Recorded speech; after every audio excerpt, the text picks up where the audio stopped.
Judiciary has expressed concerns over the continued cases of police brutality in the country. This as Law Society of Kenya continue to mount pressure on the government to apprehend those involved in cases of brutality, as Linda Lela now reports. In a statement, the Judiciary spokesperson Paul Ndemo assured the nation that courts remain firmly committed to their constitutional mandate, including in cases related to police brutality and other forms of misconduct.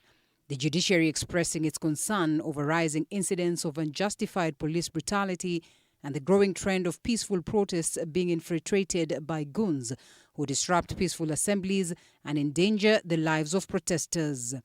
The Law Society of Kenya also highlighted the country's unrest over reports of groups that masquerade as protesters, yet they harass and intimidate civilians in the presence of police, raising serious concerns about human rights violation and a breakdown in the rule of law.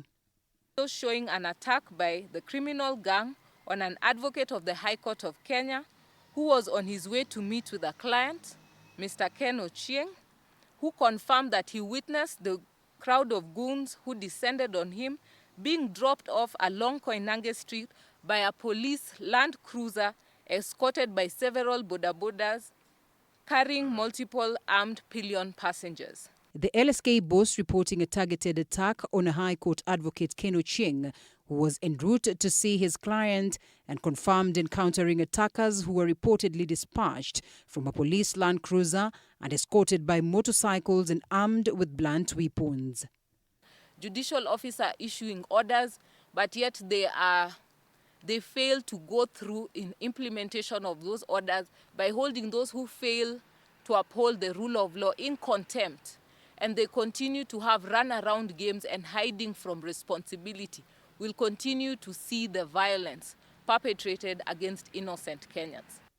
The International Justice Mission Kenya, IJM, has also called on urgent and transparent approach on police officers who used excessive force during Tuesday's protests in Nairobi. In a statement by the IJM Kenya Country Director Vincent Chahale, the organization demanded that the Independent Policing Oversight Authority, IPOA, immediately launch a thorough and impartial investigation into cases of police brutality for prosecution of those culpable. It says the nation is reeling from the deeply troubling shooting of an unarmed civilian who posed no threat to law enforcement or fellow demonstrators. This incident is not an isolated case. It reflects deeper systemic challenges within the National Police Service. The united opposition comprising of Kalonzo Musyoka, Rigathi Gachagua, Martha Karua and Justin Muturi is also demanding answers from the government, accusing it of using a killer squad. The opposition leaders have demanded justice for Kenyans who have been killed or injured during the ongoing protests. I urge all citizens to remain calm as a government and allow the relevant institutions, IPOA, the Judiciary and Parliament, to conduct their investigations independently and impartially. The government calls upon political, civil society and community leaders to promote peace, understanding and open dialogue. The Catholic Church has also called out social injustices, issuing an urgent message to Catholics and Kenyans at large to stay calm, encouraging the Catholic faithful to join them for a 3-day rosary prayers after CBD shooting. A marathon of rosaries for the next 3 days for the following intentions. Number 1, respect of human life and dignity. Number 2, for the law and order in Nairobi City and in the country. Number 3, to pray for those who have lost their lives and their families.